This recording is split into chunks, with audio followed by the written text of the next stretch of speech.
नमस्कार। श्रीमद् भागवत गीता के इस एपिसोड में आप सभी का स्वागत है। शक्ति, विश्वास। जब अहंकार और आत्मविश्वास के बीच खींची जाती है एक लकीर। गीता के इस 10वें श्लोक में हम आपको बताने जा रहे हैं कि दुर्योधन का स्वर उस समय बदला हुआ था। वह अपने मन को समझा रहा है, हमारा बल असीम है, भीष्म उसकी रक्षा कर रहे हैं।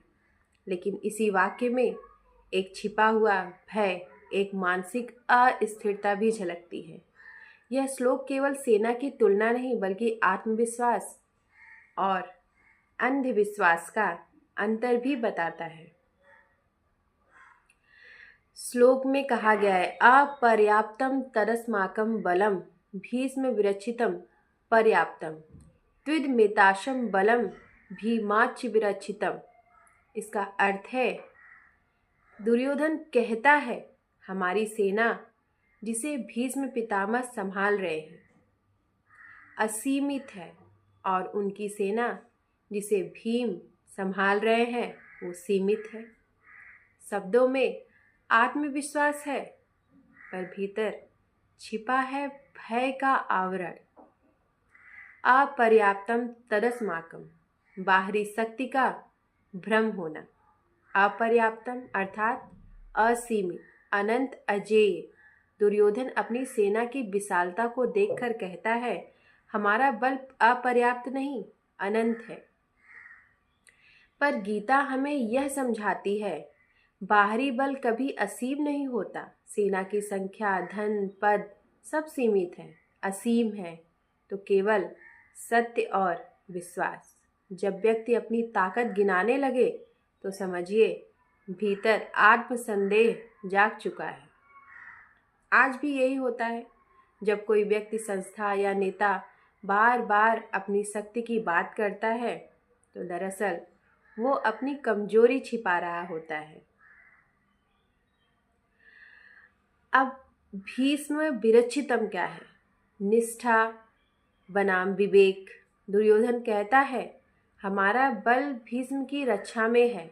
यहाँ भीष्म केवल व्यक्ति नहीं बल्कि पुरानी व्यवस्था का प्रतीक है, जो जानती है कि सामने सत्य है फिर भी मौन है। वह बहुत गहरा संकेत है। जब व्यवस्था बुद्धिमान होते हुए भी अधर्म की रक्षा करे तो वह शक्ति नहीं, मौन अपराध बन जाती है। आज के संदर्भ में जब कोई वरिष्ठ व्यक्ति कोई संस्था या तंत्र गलत को देखकर भी चुप रहता है, वह भी भीष्म विरचितम बन जाता है। जहाँ रक्षा का अर्थ केवल स्थिरता है, ना कि न्याय।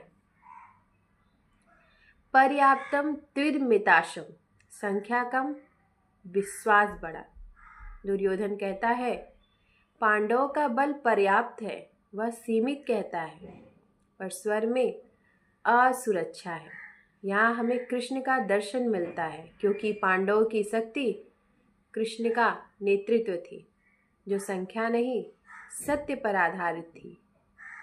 यह श्लोक सिखाता है कि सत्य की रक्षा के लिए छोटी टीम भी पर्याप्त है, अगर उसमें विश्वास और धर्म हो। आज के समय में यह संदेश और प्रासंगिक है, जब सही लोग कम दिखते हैं पर उनके भीतर का विश्वास हजारों से बड़ा होता है।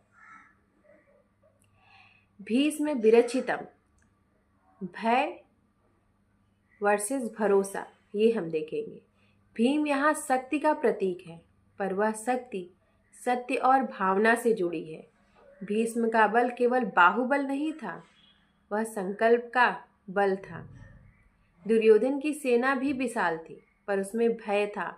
पांडवों की सेना छोटी थी पर उसमें भरोसा था। जीवन में भी यही नियम चलता है, जहाँ भय है वहाँ पराजय तय है, वहाँ हार तय है। जहाँ भरोसा है वहाँ पर जीत निश्चित होती है। दुर्योधन का मानसिक द्वंद्व। इस श्लोक में दुर्योधन की आवाज के 2 स्वर हैं, ऊपर से आत्मविश्वास और भीतर से असुरक्षा। वह खुद को आश्वस्त करता है, हमारी सेना अनंत है, पर मन जानता है कि सत्य के आगे संख्या व्यर्थ है। यही द्वंद्व मनुष्य के भीतर चलता है जब हम सही और सुविधाजनक के बीच झूलते हैं। दुर्योधन की तरह हम भी कहते हैं सब ठीक है, जबकि भीतर डर छिपा होता है। आधुनिक जीवन से जुड़ाव। आज का अपर्याप्तम बलम हर क्षेत्र में दिखता है। कंपनियों में, राजनीति में, रिश्तों में लोग कहते हैं हमारे पास संसाधन है, ताकत है, टीम है, लेकिन अगर उद्देश्य गलत हो तो वो ताकत ही विनाश का कारण बनती है। याद रखिए, न्याय की रक्षा के लिए संख्या नहीं, नियत अच्छी होनी चाहिए। भीष्म जैसे गुरु की उपस्थिति भी अधर्म को धर्म नहीं बना सकती है। आज जब समाज में कोई भीष्म मौन है तो उसकी शक्ति भी अपर्याप्त है, और जब कोई भीष्म खड़ा होता है तो सत्य के लिए तो उसकी सीमा भी पर्याप्त बन जाती है। गीता का एक गूढ़ संदेश है। यह श्लोक सिर्फ युद्ध का नहीं, मानव मन का भी है।